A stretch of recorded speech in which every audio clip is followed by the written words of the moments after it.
NHL's Final Four is set. You got McDavid and the Oilers opening the Western Conference Final tonight against McKinnon and the Avs, and then the Lightning will continue their quest for a three-peat against Igor Shesterkin and the Rangers. That's in the Eastern Conference Final. That begins tomorrow at Madison Square Garden.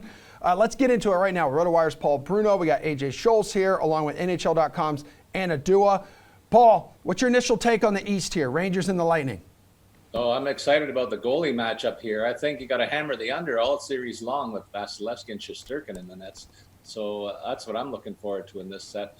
Look, people are going to say that Bolts are two-time defending champs and they're on a roll, but the Rangers have gone through a quick rebuild, and they look really, really solid top to bottom, and they match up very well against the Bolts in this series. You can argue that they're no worse than even in the nets and on defense, and maybe even at forward.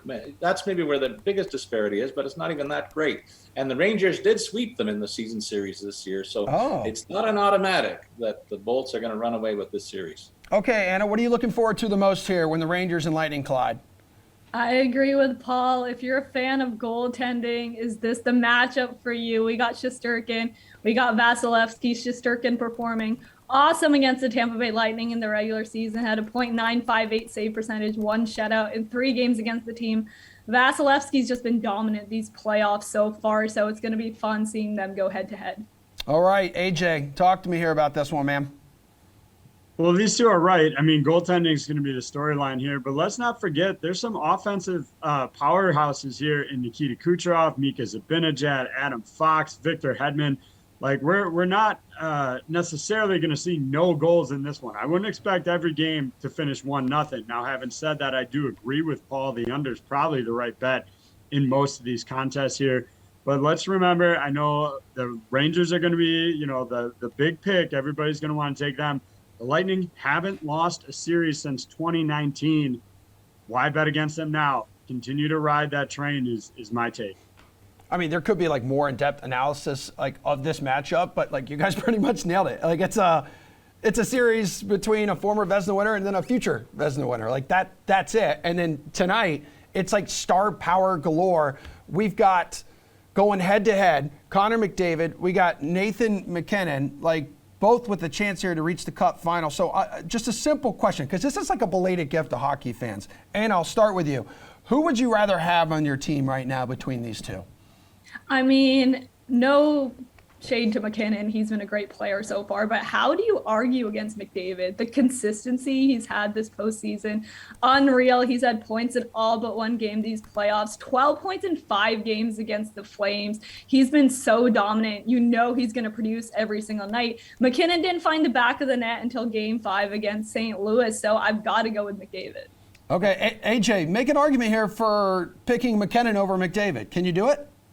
Yeah, absolutely. I think McKinnon is probably the more complete player if you want to talk about a 200-foot game. Now, there's no arguing McDavid is the more offensive powerhouse. In terms of fantasy, yeah, he probably makes more sense. But if you're talking on-ice capability, I think I'd rather have McKinnon by a hair, just because I think he's the more complete 200-foot player. He's going to play better in the defensive end and help his team overall, I think. Well, AJ, Avs are the heavy favorite in this series. Can you see a path for the Oilers to get to the Cup final, and if so, what is it? Well, it's Darcy Kemper, and whether he continues to struggle. I mean, his save percentage in the last series was a subpar .892 in 6 games against the Blues, and I think how well he plays is going to be crucial to if the Avs can secure their spot in the Stanley Cup Finals. The Oilers can overcome a struggling Mike Smith. They've done it before. They can do it again. I'm not sure Colorado can. So if the Oilers make it, it's going to be because Darcy Kemper continued to struggle. All right, Anna, if the Oilers get there, how will they do it? So I actually have the Oilers taking this series. Yes. I don't know why we're discounting the Oilers right now. I think their numbers speak for themselves. So even if you take a look back at the regular season, they never lost to Colorado in regulation. They were neck and neck. They won 1 game, lost 2 after additional minutes. In those 3 games, Edmonton scored 9 goals. Colorado scored 8 goals. They're right next to each other. And then you take a look at this postseason. McDavid, Draisaitl tied for the league lead with 26 points.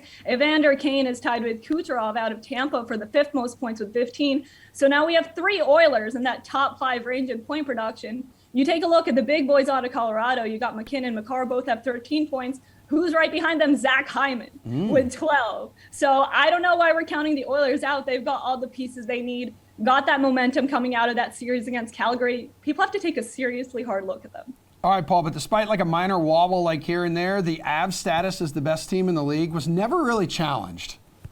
No, it wasn't, but I'm going to make the case for the Oilers, just like Anna implied. They have the weapons up front to match the Avs if we see a run-and-gun style play. And look at the secondary scoring they're getting from Kane, Ryan Nugent-Hopkins, and Zach Hyman. Zach Hyman's got more points in this playoff run that he compiled in 5 of the last 5 playoff runs with the Maple Leafs, which I can't get over yet. But that's a lot of hot sticks right now for Edmonton. And then if they keep rolling, it's going to be a tough nut to crack for the opposition. All right, well, not a shocker that those 2 gentlemen, McKinnon and McDavid, are the priciest players in the DFS Showdown contest on DraftKings tonight. So, Anna, is it going to be one of the big dogs like this? Like, what's your strategy here? Who would you captain? I mean, you can never go wrong with one of the bigger players, but I'd actually take a look at Draisaitl. So he's a little bit of a better value than a guy like McDavid, and he produces just the same. So you know he's going to produce every single night. He's been awesome this postseason, was great against the Flames in the second round, is probably going to keep that momentum going. So I'm captaining Draisaitl. Paul, who's your captain? I'm going to go against the Edmonton Oilers tonight because I think McKinnon is going to be on fire. It's going to be like the waves of the ocean crashing into the shore, the way this team rolls on offense. And I don't know. I want to see if Edmonton can really slow them down. McKinnon's averaging 5.5 shots on goal per game. If he gets anywhere near that volume on a consistent basis, you know he's going to put up a lot of crooked numbers this series. And I think it begins tonight. All right, AJ, bring us home. I'm going to go with Gabriel Landeskog to save a little bit of money here. I think you need to try and get McDavid and or McKinnon in your lineup.